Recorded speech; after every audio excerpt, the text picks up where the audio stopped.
Hi hello welcome back to Sana's edu tips. അപ്പോൾ നമ്മുടെ കേറ്ററ്റിൻ്റെ exam എല്ലാം അടുത്തെത്തിക്കഴിഞ്ഞു. അപ്പോൾ ഇനി നമുക്ക് കേറ്ററ്റ് ഓൾ കാറ്റഗറി എല്ലാ കാറ്റഗറിക്കാർക്കും യൂസ്ഫുൾ ആവുന്ന സൈക്കോളജി മോഡൽ എക്സാം ഒന്ന് ചെയ്ത് നോക്കാം. ഇതിന് മുമ്പ് നമ്മളൊരു മോഡൽ എക്സാം ചെയ്തിട്ടുണ്ടായിരുന്നു. അത് കാണാത്തവരുണ്ടെങ്കിൽ ലിങ്ക് ഡിസ്ക്രിപ്ഷനിൽ ഇടുക, അല്ലെങ്കിൽ കമൻറ്റ് ബോക്സിൽ പിൻ ചെയ്യുക, കാണുക കേട്ടോ. അപ്പോൾ എക്സാമിന് മുമ്പ് ഇങ്ങനെ മോഡൽ എക്സാംസ് ചെയ്യുന്നത് നിങ്ങളൊരു കോൺഫിഡൻസ് കൂട്ടാനും അതേപോലെ തന്നെ ക്വസ്റ്റ്യൻസ് എങ്ങനെ അറ്റൻഡ് ചെയ്യാൻ പറ്റുന്നു എന്നുള്ള കാര്യം നിങ്ങൾക്ക് മനസ്സിലാക്കാൻ ഹെൽപ്ഫുൾ ആയിരിക്കും. അപ്പോൾ തീർച്ചയായിട്ടും എല്ലാവരും ഒന്ന് എക്സാം എഴുതുന്ന ആ ഒരു രീതിയിൽ തന്നെ അറ്റൻഡ് ചെയ്യുക കേട്ടോ. പറ്റുമെങ്കിൽ ഒരു ബുക്കോ പേപ്പറിലോ ആൻസർ എഴുതുക, ലാസ്റ്റ് മാർക്കൊക്കെ ഒന്ന് കാൽക്കുലേറ്റ് ചെയ്തൊക്കെ നോക്കുക കേട്ടോ. അപ്പോൾ നേരെ നമ്മുടെ ഇന്നത്തെ മോഡൽ എക്സാം സെഷനിലോട്ട് പോവുകയാണ്. 30 മാർക്കിന് 30 ക്വസ്റ്റ്യൻസ് ആണ്. ക്വസ്റ്റ്യൻസ് നമുക്കറിയാം എല്ലാ കാറ്റഗറിക്കാർക്കും വേണ്ടതുകൊണ്ട് ഇംഗ്ലീഷിലും മലയാളത്തിലും ഉൾപ്പെടുത്തിയിട്ടുണ്ട്. തുടങ്ങാം. ഫസ്റ്റ് ആദ്യം ക്വസ്റ്റ്യൻസും ഓപ്ഷൻസും വായിക്കാം. അതിനുശേഷം 30 ക്വസ്റ്റ്യൻസ് പറഞ്ഞ ശേഷം ലാസ്റ്റ് നമുക്ക് ആൻസർ പറഞ്ഞു പോകാം. റെഡിയല്ലേ? ഫസ്റ്റ് ക്വസ്റ്റ്യൻ നോക്കാം. താഴെ കൊടുത്ത കൂട്ടങ്ങളിൽ സാമീപ്യ നിയമത്തിന് ലോ ഓഫ് പ്രോക്സിമിറ്റിക്ക് സമാനമായ കൂട്ടം ഏത്? Which one of the following groups is similar to the law of proximity? അപ്പോൾ താഴെ നോക്കുക, ചിത്രങ്ങൾ നോക്കുക, അതിൽ നിന്നും ലോ ഓഫ് പ്രോക്സിമിറ്റിക്ക് ഉദാഹരണമായിട്ട് പറയാൻ പറ്റുന്ന ഒരു ഗ്രൂപ്പ് ഏതാണ് എന്നുള്ള കാര്യം സെലക്ട് ചെയ്തിട്ട് ആൻസർ ആയിട്ട് ചെയ്ത് പേപ്പറിലോ അല്ലെങ്കിൽ നിങ്ങളൊന്ന് നോട്ട് ചെയ്ത് വെച്ചേക്കുക. ഓക്കെ ആണല്ലോ? അടുത്ത ക്വസ്റ്റ്യനിലോട്ട് പോവുകയാണ്. രണ്ടാമത്തെ ചോദ്യം. 5 അക്ഷരങ്ങൾ ചേർത്തുള്ള വാക്ക് തനിയെ വായിക്കാൻ പറ്റാത്ത കുട്ടിക്ക് അധ്യാപികയുടെ സഹായത്താൽ അത് സാധിച്ചു. വൈഗോട്സ്കിയുടെ അഭിപ്രായത്തിൽ ഇത് ഏതിനുള്ള ഉദാഹരണമാണ്? സ്കഫോൾഡിംഗ്, ക്രിയാത്മക ചിന്ത, സ്വാംശീകരണം, സന്തുലീകരണം. In a classroom, a child who cannot able to read the 5-letter word alone but perform the task with the support of the teacher. According to Vygotsky, it is an example of scaffolding, creative thinking, assimilation, equilibration.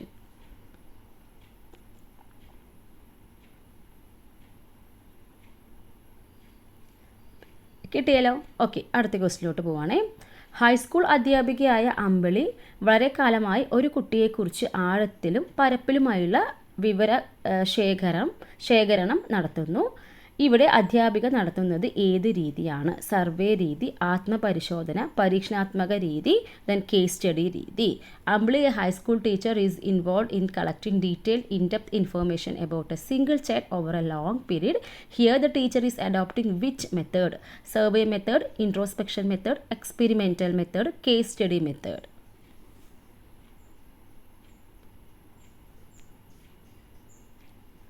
Answer കിട്ടിയല്ലോ? അപ്പോൾ 4th ക്വസ്റ്റ്യനിലോട്ട് പോവുകയാണേ.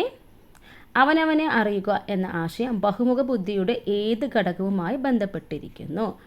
വ്യക്ത്യാന്തര ബുദ്ധി, അന്തർവൈയക്തിക ബുദ്ധി, ഭാഷാപര ബുദ്ധി, സാമൂഹ്യ ബുദ്ധി.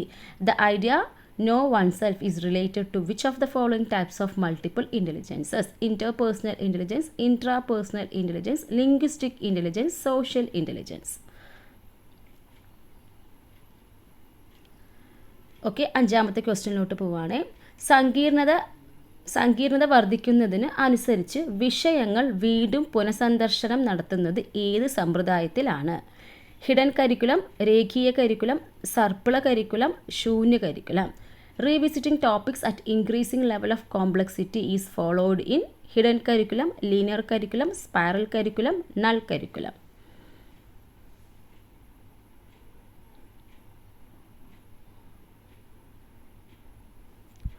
Okay, 6ാമത്തെ question. രണ്ട് കുട്ടികൾ ഒരേ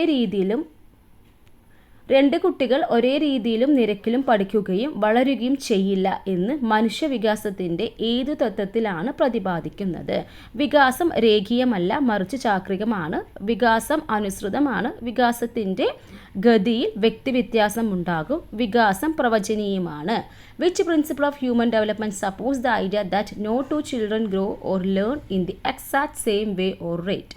Development is spiral, not linear. Development is continuous. Principle of individual differences. Development is predictable.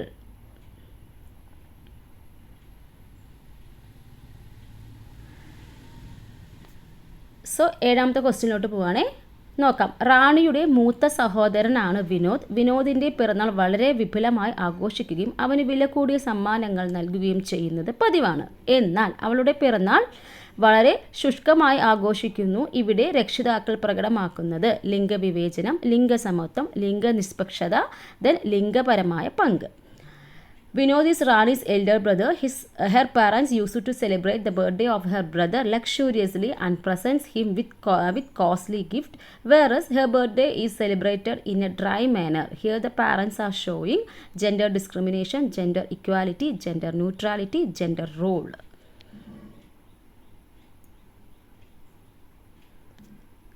Eighth question.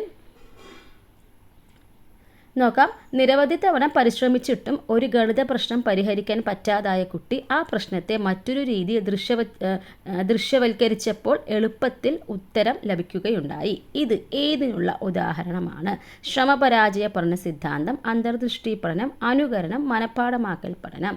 A student cannot able to solve a math puzzle even after several trials but suddenly understand it's after visualizing the puzzle differently. This is an example of trial and error learning, insight learning, imitation, rote learning. കിട്ടിയല്ലോ. അടുത്ത question. താഴെ പറയുന്നവയിൽ പഠനത്തിന് അനിവാര്യമായ മുൻ ഉപാധി ഏത്? പരിപക്വനം, അഭിപ്രേരണ, താൽപ്പര്യം, പരിശീലനം. Which of the following is an essential precondition for learning? Maturation, motivation, interest, practice.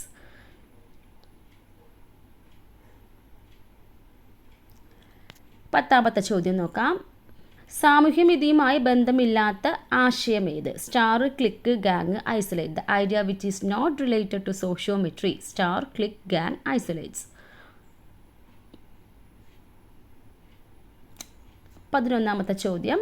സ്പിയർമാൻ്റെ ദ്വിഘടക ബുദ്ധി സിദ്ധാന്തത്തിൽ ഉൾപ്പെട്ടത്? വാചികവും അവാചികവുമായ ബുദ്ധി, വ്യക്തിഗതവും വ്യക്ത്യാന്തരവുമായ ബുദ്ധി, പൊതുഘടകവും നിർദ്ദിഷ്ട ഘടകവുമായ ജിയും എസും, ഫ്ലൂയിഡ് ആൻഡ് ക്രിസ്റ്റലൈസ്ഡ് ബുദ്ധി. Spearman two-factor theory of intelligence includes verbal and non-verbal intelligence, inter and intra-personal intelligence, general factor and specific abilities, G and S, fluid and crystallized intelligence.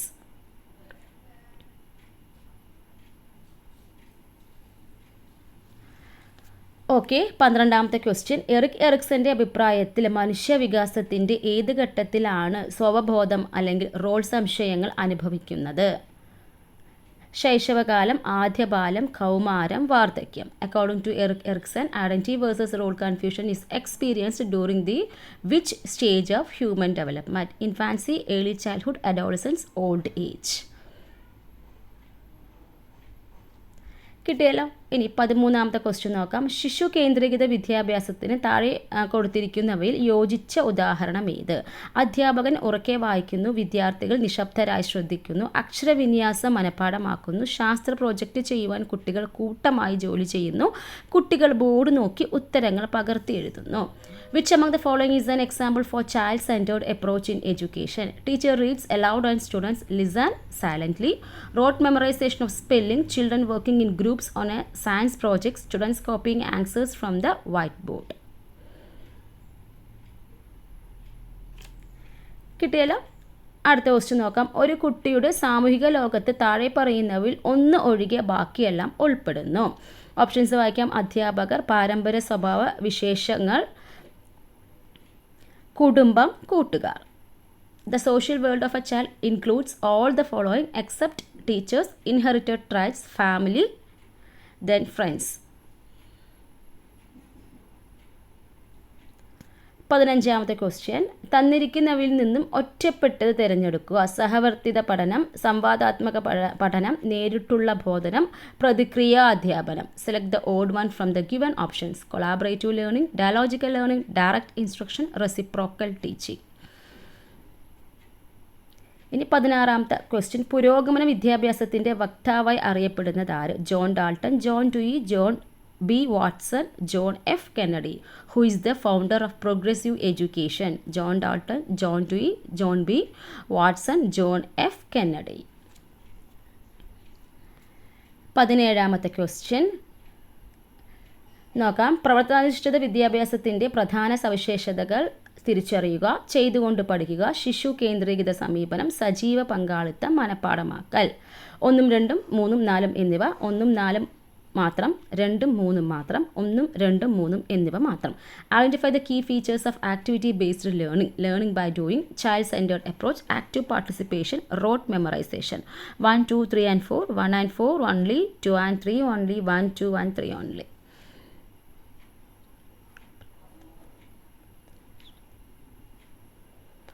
കിട്ടിയല്ലോ. ഇനി അടുത്തത് നോക്കാം.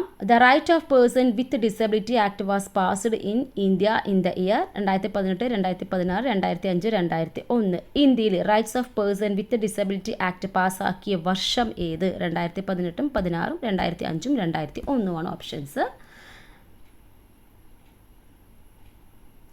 കിട്ടിയല്ലോ. ഇനി അടുത്ത ക്വസ്റ്റ്യൻ നോക്കാം. പിയാഷെയുടെ വൈജ്ഞാനിക വികസന സിദ്ധാന്തത്തിലെ പ്രധാനപ്പെട്ട ആശയങ്ങളാണ് സർപ്പിള കരിക്കുലം, സ്വാംശീകരണവും സമയോജനവും, ദെൻ പൗരാണിക അനുബന്ധനം എന്നാണ്, ദെൻ ZPDയും സ്കഫോൾഡിങ്ങും. ദ കീ കൺസെപ്റ്റ്സ് ഇൻ പിയാഷെ cognitive development theory are spiral curriculum, assimilation and accommodation, classical conditioning, ZPD and scaffolding. Okay അല്ലേ. ഇനി 20ാമത്തെ ക്വസ്റ്റ്യൻ നോക്കാം. ക്ലാസ് വർക്കുകൾ കൃത്യസമയത്ത് ചെയ്തു തീർത്ത കുട്ടികൾക്ക് അധ്യാപിക ഗൃഹപാഠം നൽകുന്നതിന് അധ്യാപകൻ നിർത്തലാക്കി. ഇത് ഏതിനുള്ള ഉദാഹരണമാണ്? ഓക്കെ, അപ്പോൾ ക്ലാസ് വർക്കുകൾ കൃത്യസമയത്ത് ചെയ്തു തീർത്ത കുട്ടികൾക്ക് അധിക ഗൃഹപാഠം നൽകുന്നത് അധ്യാപകൻ നിർത്തലാക്കി. ഇത് ഏതിനുള്ള ഉദാഹരണമാണ്? ഗുണാത്മക പ്രബലനം, ഋണാത്മക പ്രബലനം, ശിക്ഷ, എക്സ്റ്റൻഷൻ. അപ്പോൾ ക്ലാസ് വർക്കുകൾ കൃത്യസമയത്ത് ചെയ്തു തീർത്ത കുട്ടികൾക്ക് അധിക ഗൃഹപാഠം നൽകുന്നത് അധ്യാപകൻ നിർത്തലാക്കി. ഇത് ഏതിനുള്ള ഉദാഹരണമാണ്? Okay, a teacher stops giving extra homework to those students who complete their class work on time. This is an example for positive reinforcement, negative reinforcement, punishment, ശിക്ഷ, extension.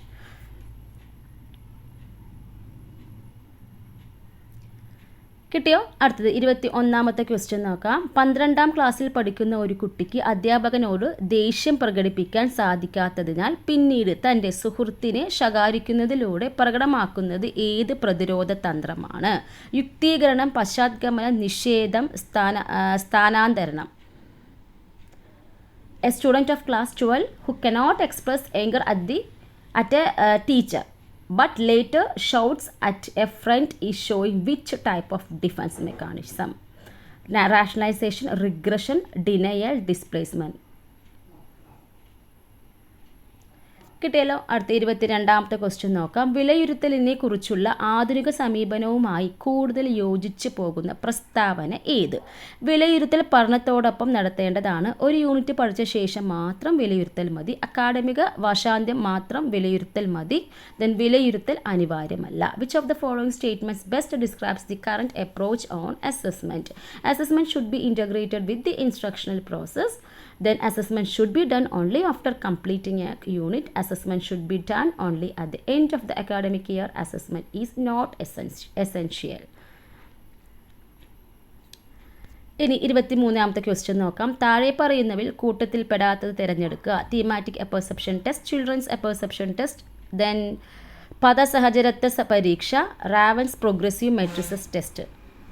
Select the odd one from the following: thematic apperception test, children's apperception test, word association test, Raven's progressive matrices test. കിട്ടിക്കാണുമെന്ന് വിശ്വസിക്കുന്നു. അടുത്ത ക്വസ്റ്റ്യനിലോട്ട് പോവുകയാണ്. ഗിൽഫോർഡിൻ്റെ ത്രിമാന ബുദ്ധി മാതൃകയിലെ ഉൽപ്പന്നങ്ങളിൽ പെടാത്തതേത്?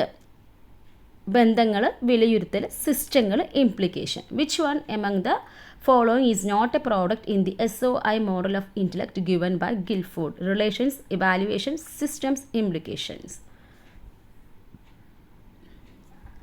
Okay അല്ലേ. അടുത്തത് 25ാമത്തെ question നോക്കാം. പഠനത്തിന് കുട്ടികളെ മാനസികമായി സജ്ജരാക്കുക എന്നത് അധ്യാപികയെ സംബന്ധിച്ച് പ്രധാനമാണ്. അതുകൊണ്ട് തന്നെ ഉദാഹരണങ്ങൾ, മുന്നറിവുകൾ, ചോദ്യങ്ങൾ, ദെൻ അനൗപചാരിക സംഭാഷണങ്ങൾ തുടങ്ങിയവ സജ്ജീകരണ പ്രവർത്തനങ്ങൾക്കായി അധ്യാപിക പ്രയോജനപ്പെടുത്തുന്നു. ഇവിടെ അധ്യാപിക ആരുടെ സിദ്ധാന്തമാണ് പ്രയോജനപ്പെടുത്താൻ ശ്രമിക്കുന്നത്? പഠനത്തിന് കുട്ടികളെ മാനസികമായി സജ്ജരാക്കുക എന്നത് അധ്യാപികയെ സംബന്ധിച്ച് പ്രധാനമാണ്. അതുകൊണ്ട് തന്നെ ഉദാഹരണങ്ങൾ, ദെൻ മുന്നറിവ് ചോദ്യങ്ങൾ, ദെൻ അനൗപചാരിക സംഭാഷണങ്ങൾ തുടങ്ങിയവ സജ്ജീകരണ പ്രവർത്തനങ്ങൾക്കായിട്ട് അധ്യാപിക പ്രയോജനപ്പെടുത്തുന്നു. പറയുന്നു. ഇവിടെ അധ്യാപിക ആരുടെ സിദ്ധാന്തമാണ് പ്രയോജനപ്പെടുത്താൻ ശ്രമിക്കുന്നത്? പാവ്ലോ, സ്കിന്നർ, തോണ്ടേക്ക്, ഗാഗ്നെ.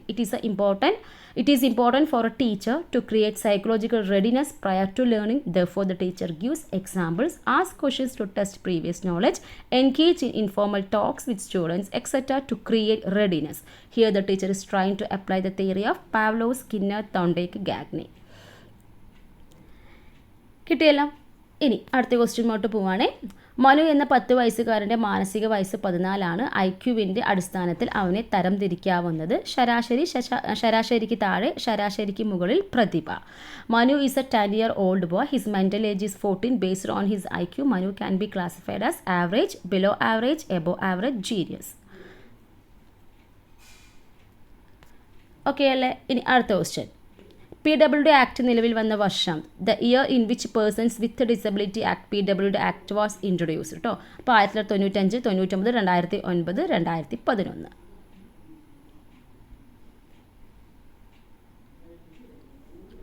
ഓക്കെ അല്ലേ? ഇനി അടുത്ത ക്വസ്റ്റ്യൻ. ഇനി പറയുന്നവയിൽ ഏതാണ് കുട്ടിയുടെ പഠന പ്രക്രിയയെ പ്രതികൂലമായി ബാധിക്കുന്നത്?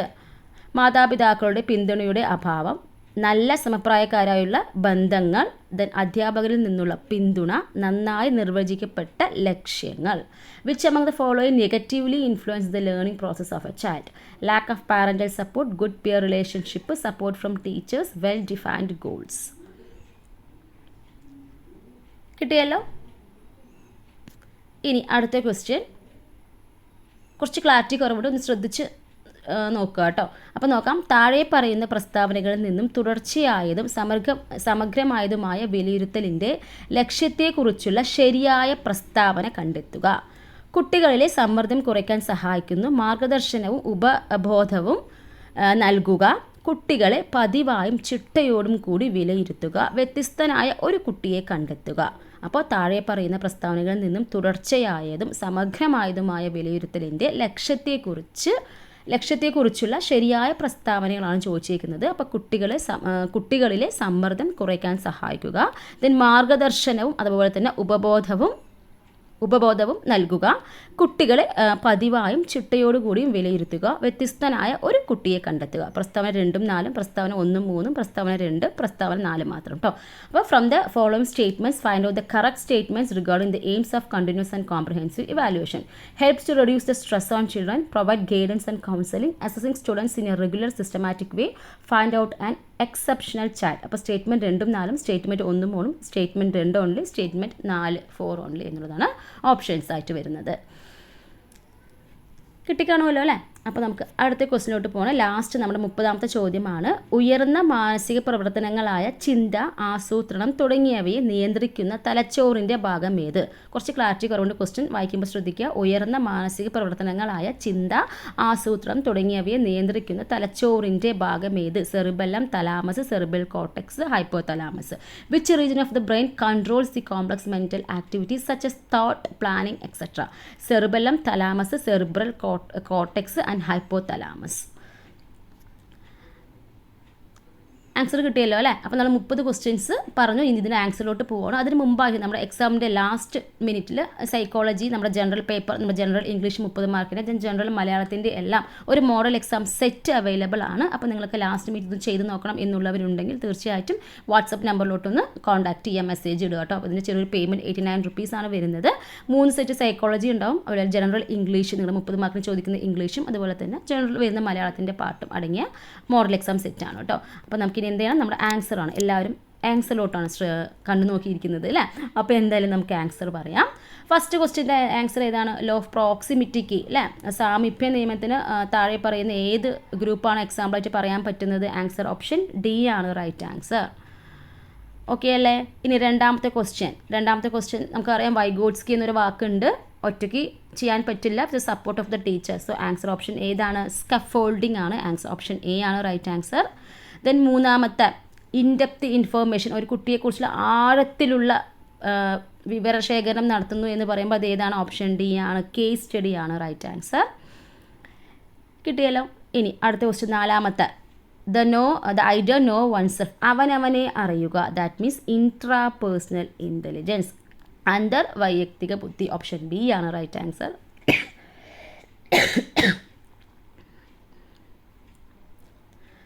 Okay, next question. Revisiting topics at increasing level of complexity എന്ന് പറയുമ്പോൾ റീവിസിറ്റിംഗ് ഒരൊറ്റ പോയിന്റ് മതി നമുക്ക് ആൻസറിലോട്ട് എത്താൻ. ആൻസർ ഓപ്ഷൻ സി ആണ്. സ്പൈറൽ, സർപ്പിള കരിക്കുലമാണ് കേട്ടോ.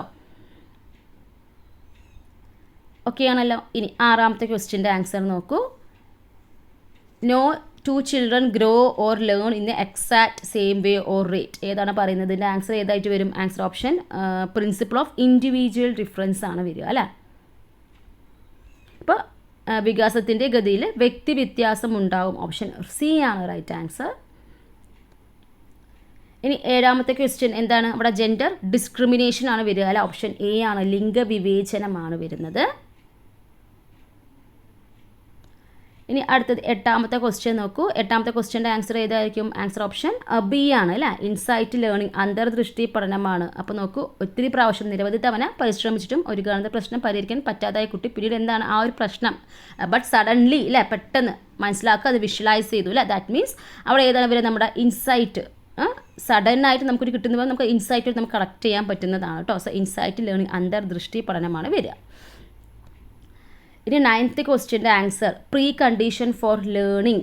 അപ്പോൾ പഠനത്തിന് അനിവാര്യമായ മുൻ ഉപാധി ഏതാണ്? മെച്യുറേഷൻ ആണ്, പരിപക്വനമാണ് റൈറ്റ് ആൻസർ. ഓക്കെ അല്ലേ. ഇനി പത്താമത്തെ ക്വസ്റ്റ്യൻ നോക്കാം. Simple question. സോഷ്യോമെട്രിയിൽ പെടാത്തത് ഏതാണ്? ഗാങ് എന്നുള്ളതാണ്. ഓപ്ഷൻ സി ആണ്. സാമൂഹ്യമിതിയുമായി ബന്ധമില്ലാത്ത ആശയം ഏതാണ്? ഗാങ്. ഓപ്ഷൻ സി ആണ് right answer. Then Spearman 2 factor theory ആണ് അല്ലേ. ജിയും എസും. ഓപ്ഷൻ സി ആണ് റൈറ്റ് ആൻസർ. ഇനി 12ാമത്തെ ക്വസ്റ്റ്യൻ നോക്കൂ. ഐഡൻറ്റിറ്റി വേഴ്സസ് റോഡ് കൺഫ്യൂഷൻ എന്ന് പറയുന്നത് എറിക്സൻ്റെ കൗമാരം. ഓപ്ഷൻ സി അഡോളസൻസ് എന്നുള്ളതാണ് റൈറ്റ് ആൻസർ. ഇനി 13ാമത്തെ ക്വസ്റ്റ്യൻ നോക്കൂ. Child centred approach in education, ശിശു കേന്ദ്രീകൃത വിദ്യാഭ്യാസത്തിന് താഴെ കൊടുത്തിരിക്കുന്നതിൽ യോജിച്ച ഉദാഹരണം ഏതാണ്? ഇതിൽ ഏതായിരിക്കും ഏറ്റവും ആപ്റ്റായിട്ട് വരുന്നത്? അപ്പോൾ ശാസ്ത്ര പ്രോജക്റ്റ് ചെയ്യുവാൻ കുട്ടികൾ കൂട്ടമായിട്ട് ജോലി ചെയ്യുന്നു അല്ല. ചിൽഡ്രൻ വർക്കിംഗ് ഇൻ പ്രോഗ്രസ് ആണ്. സോ ആണ് സയൻസ് പ്രോജക്റ്റ് എന്നുള്ളതാണ്. അപ്പോൾ ടീച്ചറുടെ കാര്യങ്ങൾ ജസ്റ്റ് ലിസൺ ചെയ്യുന്നു, അല്ലെങ്കിൽ അധ്യാപകൻ ഉറക്കെ വായിക്കുന്നു, ജസ്റ്റ് കുട്ടി നിശബ്ദമായി അത് ശ്രദ്ധിക്കുന്നു എന്ന് ഒരിക്കലും നമ്മുടെ ചൈൽഡ് സെൻറ്റേർഡ് അപ്രോച്ചിൽ വരുന്നതല്ല. ദെൻ മനപ്പാടമാക്കുക, അതും നമുക്ക് പറയാൻ പറ്റില്ല അല്ലേ. ദെൻ ജസ്റ്റ് കോപ്പി ചെയ്യുക എന്നുള്ളത് നമുക്ക് പറയില്ല. ഏറ്റവും കുട്ടികളെ ആക്റ്റീവായിട്ട് നിർത്തുന്നതാണ് ചൈൽഡ് സെൻറ്റേർഡ് അപ്രോച്ച് എന്ന് പറയുന്നത്. സോ ഓപ്ഷൻ സി തന്നെയാണ് റൈറ്റ് ആൻസർ. ഇനി 14ാമത്തെ ക്വസ്റ്റ്യൻ നോക്കൂ. കുട്ടിയുടെ സാമൂഹിക ലോകത്ത് താഴെ പറയുന്നത് ഒന്ന് ഒഴിവാക്കിയില്ല, എക്സെപ്റ്റ് ആണ് ചോദിച്ചിരിക്കുന്നത്. അപ്പോൾ നമ്മുടെ കുട്ടികളുടെ ഒരു സോഷ്യൽ വേൾഡ് എന്ന് പറയുമ്പോൾ ടീച്ചേഴ്സും ഫാമിലി ഫ്രണ്ട്സും എല്ലാം പെടും. സോ ഇത് ഏതാണ്? ഇതിൻ്റെ പാരമ്പര്യ സ്വഭാവ സവിശേഷതകളൊക്കെയാണ്, ഈ ഇൻഹെറിറ്റഡ് ട്രൈറ്റ്സ് ആണ് ഇതിൽ പെടാത്തത് കേട്ടോ. ഓപ്ഷൻ ബി ആണ് റൈറ്റ് ആൻസർ. ഇനി 15ാമത്തെ ക്വസ്റ്റ്യൻ്റെ ആൻസർ നോക്കാം. ഏതാണ് ഓഡ് വൺ? ഏതാണ് ഇതിൽ? ഡയറക്റ്റ് ഇൻസ്ട്രക്ഷൻ എന്നുള്ളതാണ് അല്ലേ. നമ്മുടെ വൈഗോട്സ്കിയുടെ സോഷ്യൽ കൺസ്ട്രക്റ്റീവ്സുമായിട്ട് ബന്ധപ്പെട്ടതാണ്. ബാക്കിയെല്ലാം with reciprocal teaching, dialogical learning, collaborative learning എല്ലാം. സോ ഡയറക്റ്റ് ഇൻസ്ട്രക്ഷൻ എന്നാണ് ഇതിൽ ഓഡ് വൺ ആയിട്ട് നേരിട്ടുള്ള ബോധനമാണ് കേട്ടോ. ഇതിന് ഫൗണ്ടർ ഓഫ് പ്രോഗ്രസീവ് എഡ്യൂക്കേഷൻ, പുരോഗമന വിദ്യാഭ്യാസത്തിൻ്റെ വക്താവായി അറിയപ്പെടുന്ന എല്ലാ ആരാണ്? ആൻസർ ഓപ്ഷൻ ബി തന്നെയാണ്. ജോൺ ഡ്യൂയി ആണ് അല്ലേ. Answer option B John Dewey ആണ്. ദെൻ 17ാമത്തെ ക്വസ്റ്റ്യൻ. ഇതിൽ ആക്ടിവിറ്റി ബേസ്ഡ് ലേണിങ്ങിൻ്റെ കീ ഫീച്ചേഴ്സായിട്ട് പറയാൻ പറ്റുന്നത് ഏതൊക്കെയാണ്? ലേണിംഗ് ബൈ ഡൂയിങ്, ചെയ്തുകൊണ്ട് പഠിക്കുക പറയാം. ചൈൽഡ് സെൻറ്റേർഡ് അപ്രോച്ച്, ശിശു കേന്ദ്രീകൃത സമീപനം പറയാം. ആക്റ്റീവ് പാർട്ടിസിപ്പേഷൻ പറയാം. ദെൻ സജീവ പങ്കാളിത്തം പറയാം. റോട്ട് മെമ്മറൈസേഷൻ, മനപ്പാഠം ഒരിക്കലും പറയാൻ പറ്റില്ല. സോ ആൻസർ ഏതായിരിക്കും? 1, 2, 3 അല്ല എന്നിവ മാത്രം എന്നുള്ളത് ഓപ്ഷൻ ഡി ആണ് റൈറ്റ് ആൻസർ. ഇനി അടുത്തത് the right of person with disability act എപ്പോഴാണ് പാസ് ചെയ്തത്? 2016 ആണ്. ഓപ്ഷൻ ബി ആണ് റൈറ്റ് ആൻസർ. കിട്ടിയെന്ന് വിശ്വസിക്കുന്നു. ദെൻ പിയാഷയുടെ ആ ബേസിക് കൺസെപ്റ്റ് അറിയാത്തവരാരും ഉണ്ടാവില്ല. അസിമിലേഷൻ ആൻഡ് അക്കോമഡേഷൻ അല്ലേ. സ്വാംശീകരണവും സമായോജനവുമാണ് റൈറ്റ് ആൻസർ. ഓപ്ഷൻ ബി ആണ്. ഇനി 20ാമത്തെ ക്വസ്റ്റ്യൻ നോക്കൂ. A teacher gives extra homework to students those students who complete their class work on time. This is an example of. ഇതിൻ്റെ answer ഏതാണ്? ഓപ്ഷൻ ബി ആണ്. നെഗറ്റീവ് റീഇൻഫോഴ്സ്മെൻ്റ് ആണ് കേട്ടോ. Answer option B ആണ്. നെഗറ്റീവ് റീഇൻഫോഴ്സ്മെൻ്റ് ആണ്. അപ്പോൾ ഇവിടെ എന്ത് ചെയ്യാണ്? ക്ലാസ് വർക്കുകൾ കൃത്യസമയത്ത് ചെയ്ത് തീർത്ത കുട്ടികൾക്ക് അധിക ഹോംവർക്ക് നൽകുന്നത് അധ്യാപകൻ നിർത്തലാക്കി. അവിടെ എന്ത് ചെയ്യുന്നു, ഒരു ചോദകം അല്ലെങ്കിൽ ഒരു സ്റ്റിമുലസ് റിമൂവ് ചെയ്യുകയാണ് ചെയ്തത്. അപ്പോൾ കുട്ടികൾക്ക് അൺപ്ലസൻ്റ് ആയിട്ടുള്ള സംഭവം, നമുക്കറിയാം കുട്ടികൾക്ക് ഹോംവർക്ക് എന്ന് പറയുന്നത് ഇഷ്ടമുള്ള ഒരു സംഭവമല്ല. സോ ഇവിടെ അൺപ്ലസൻ്റ് ആയിട്ടുള്ള ഒരു സ്റ്റിമുലസ് റിമൂവ് ചെയ്യുക എന്ന് പറയുമ്പോൾ അതെന്താണത്, അത് നെഗറ്റീവ് റീഇൻഫോഴ്സ്മെൻ്റ് ആണ്. അപ്പോൾ ഇങ്ങനെ ഈ ഒരു എക്സ്ട്രാ ഹോംവർക്ക്, ഈ അൺപ്ലസൻ്റ് ആയിട്ടുള്ള ഒരു സംഭവം എക്സ്ട്രാ ഹോംവർക്ക് എന്ന് പറയുന്നത് റിമൂവ് ചെയ്യുന്നതിലൂടെ കുട്ടികൾ എന്ത് ചെയ്യുന്നു, ക്ലാസ് വർക്ക് ഓൺ ടൈമിൽ കംപ്ലീറ്റ് ചെയ്യാൻ അവരെ എൻകറേജ് ചെയ്യുന്നതാണ് അല്ലേ. അപ്പോൾ കുട്ടികളുടെ ക്ലാസ് വർക്ക് ഓൺ ടൈമിൽ കംപ്ലീറ്റ് ചെയ്യാൻ കുട്ടികളെ എൻകറേജ് ചെയ്യുന്നു. ദാറ്റ് മീൻസ് അവിടെ എന്താ വരുന്നത്, നമുക്ക് നെഗറ്റീവ് റീഇൻഫോഴ്സ്മെൻ്റ് ആണ് റൈറ്റ് ആൻസർ ആയിട്ട് വരുന്നത്. ഓക്കെ ആണല്ലോ. ഋണാത്മക പ്രബലനം ഓപ്ഷൻ ബി ആണ്. ദെൻ 21ാമത്തെ ക്വസ്റ്റ്യൻ എപ്പോഴും നമ്മുടെ ഡിഫൻസ് മെക്കാനിസം റിലേറ്റ് ചെയ്ത് ചോദിക്കാൻ സാധ്യതയുള്ള ഒത്തിരി പക്ഷേ റിപ്പീറ്റ് ചെയ്ത ക്വസ്റ്റ്യൻ ആണ് അല്ലേ. ഒരാളുടെ ദേഷ്യം മറ്റൊരാളുടെ കാണിക്കുകയാണ്. ദാറ്റ് മീൻസ് അവിടെ എന്താണ്, അത് ഡിസ്പ്ലേസ്മെൻറ്റ്, സ്ഥാനാന്തരണമാണ് റൈറ്റ് ആൻസർ. ഓപ്ഷൻ ഡി ആണ് റൈറ്റ് ആൻസർ. ഇനി 22ാമത്തെ ക്വസ്റ്റ്യൻ്റെ ആൻസർ എന്താണ്, നമ്മുടെ അസസ്മെൻറ്റുമായിട്ട് ബന്ധപ്പെട്ട കറക്റ്റായിട്ടുള്ള ഒരു സ്റ്റേറ്റ്മെൻറ്റ് ഏതാണ്. അപ്പോൾ വിലയിരുത്തൽ പഠനത്തോടൊപ്പം നടത്തേണ്ടതാണ് എന്നുള്ളത്. Assessment should be integrated with the instructional process എന്നുള്ളതാണ്. ഇനി 23ാമത്തെ ഓഡ് വൺ ഇതിൽ ആരാണ്, ഓപ്ഷൻ ഡി തന്നെയാണ് അല്ലേ, റാവൻസ് പ്രോഗ്രസീവ് മാട്രിസസ് ടെസ്റ്റ് എന്നുള്ളതാണ്. ഇനി അടുത്തത് ഗിൽഫോർഡിൻ്റെ ആ ഒരു മോഡലിൽ വരാത്തത് ഏതാണ് വരിക, ഇവാലുവേഷൻ അല്ലെങ്കിൽ വിലയിരുത്തലാണ് അല്ലേ. ഓപ്ഷൻ ബി ആണ് വരുന്നത്, ബാക്കിയെല്ലാം വരുന്നതാണ്. ഓപ്ഷൻ ബി ആണ് റൈറ്റ് ആൻസർ. കിട്ടിയല്ലോ. ഇനി അടുത്തത് നോക്കാം. ഈ ഒരു ക്വസ്റ്റ്യൻ്റെ ആൻസർ എന്താണ്, 25ാമത്തെ ക്വസ്റ്റ്യൻ്റെ മാനസികമായിട്ട് കുട്ടികളെ സജ്ജരാക്കുക, റെഡിനെസ് എന്ന് പറയുമ്പോൾ നിങ്ങൾ കണക്ട് ചെയ്യാൻ പറ്റുന്നതേ ഉള്ളൂ എന്നാണ്. നമ്മുടെ തോണ്ടേക്കിൻ്റെ ലോ ഓഫ് റെഡിനെസ്സുമായിട്ട് നിങ്ങൾ കണക്ട് ചെയ്യാൻ പറ്റുന്നതാണ്. ആൻസർ ഓപ്ഷൻ സി തന്നെയാണ്, തോണ്ടേക്കാണ് അല്ലേ. കിട്ടിക്കാണുമെന്ന് വിശ്വസിക്കുന്നു. ഇനി അടുത്ത ക്വസ്റ്റ്യൻ്റെ ആൻസർ നോക്കാം. Manu is A 10 years old boy ആണ്. മെൻ്റൽ ഏജ് 14 തന്നിട്ടുണ്ട്. അപ്പോൾ IQ കാണാനുള്ള ഇക്വേഷൻ നമുക്കറിയാം. അറിയാത്തവരുണ്ടെങ്കിൽ നോട്ട് ചെയ്യുക. IQ ഈക്വൽ ടു എന്താണ്, MA/CA × 100. MA/CA × 100 ആണ്. അപ്പോൾ MA മെൻ്റൽ ഏജ് ഇവിടെ എത്ര തന്നിരിക്കുന്നത്, മെൻ്റൽ ഏജ് എന്ന് പറയുന്നത് 14 ആണ്. മാനസിക വയസ്സ് 14. ദെൻ മെൻ്റൽ/CA ക്രോണോളജിക്കൽ കുട്ടിയുടെ വയസ്സ് എന്താണ്, അപ്പോൾ 10 ആണ്. 14 × 10/100 0 ക്യാൻസലായി. അപ്പോൾ 14 × 10 140 ആണ്. ദാറ്റ് മീൻസ് ഒരു ജീനിയസ്. അപ്പോൾ നമുക്കറിയാം 140 പ്ലസ് ആ ഒരു റേഞ്ച് എന്ന് നമ്മുടെ ഗിഫ്റ്റഡ് ചിൽഡ്രൻസിൻ്റെ കാറ്റഗറി പെടുന്ന പ്രതിഭാശാലികളായ കുട്ടികളുടെ ലിസ്റ്റിലാണ്. ആൻസർ ഓപ്ഷൻ ഡി ആണ് അല്ലേ. കിട്ടിയല്ലോ അല്ലേ. അപ്പോൾ ഇങ്ങനത്തെ ക്വസ്റ്റ്യൻസ് നിങ്ങൾക്ക് ചോദിക്കാൻ തിരിച്ചും മറിച്ചൊക്കെ ചോദിക്കാൻ കേട്ടോ. അപ്പോൾ ചിലപ്പോൾ എന്തെങ്കിലും IQ തന്നിട്ട് IQവും അല്ലെങ്കിൽ CA എന്ന് തന്നിട്ട് MA കാണാൻ ചോദിക്കും, അല്ലെങ്കിൽ ഏതെങ്കിലും ഒന്നൊക്കെ നിങ്ങൾ അങ്ങോട്ടും ഇങ്ങോട്ടും മാറിയൊക്കെ ചോദിക്കും. ഈ ഇക്വേഷൻ പഠിച്ചു വെച്ചാൽ ജസ്റ്റ് സബ്സ്റ്റിറ്റ്യൂട്ട് ചെയ്താൽ നിങ്ങൾക്ക് ആൻസർ കിട്ടാവുന്നതേ ഉള്ളൂ കേട്ടോ.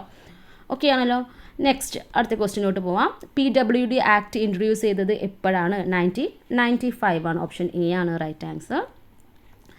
ദെൻ ഇതിൽ നെഗറ്റീവ്ലി ഇൻഫ്ലുവൻസ് ചെയ്യുന്നത് ഏതാണ്, അപ്പോൾ നെഗറ്റീവ്ലി ഇൻഫ്ലുവൻസ് ചെയ്യുന്നത് നമുക്കറിയാം ഇതായിരിക്കും, ലാക്ക് ഓഫ് പാരൻ്റൽ സപ്പോർട്ട് അല്ലേ. മാതാപിതാക്കളുടെ പിന്തുണയുടെ അഭാവം കുട്ടികളെ നെഗറ്റീവായിട്ട് എന്ത് ചെയ്യും, ടീച്ചിങ് ലേണിംഗ് പ്രോസസ്സിൽ ഇൻഫ്ലുവൻസ് ചെയ്യുന്നു. നല്ല രീതിയിലുള്ള ഗുഡ് പിയർ റിലേഷൻഷിപ്പോ അല്ലെങ്കിൽ നല്ല അധ്യാപകരിൽ നിന്നുള്ള സപ്പോർട്ടും നല്ല രീതിയിലുള്ള ഗോൾസ് ഡിഫൈൻ ചെയ്ത്, ദാറ്റ് മീൻസ് ഇതെല്ലാം നമുക്കൊരു പോസിറ്റീവായിട്ട് ഇൻഫ്ലുവൻസ് ചെയ്യുന്നതാണ്. നെഗറ്റീവ് എന്ന് പറയുമ്പോൾ ഏതാണ്, ലാക്ക് ഓഫ് പാരൻ്റൽ സപ്പോർട്ട് എന്നുള്ളതിനാണ് റൈറ്റ് ആൻസർ. ഓപ്ഷൻ എ ആണ് കേട്ടോ, മാതാപിതാക്കളുടെ പിന്തുണയുടെ അഭാവം എന്നുള്ളതാണ് റൈറ്റ് ആൻസർ.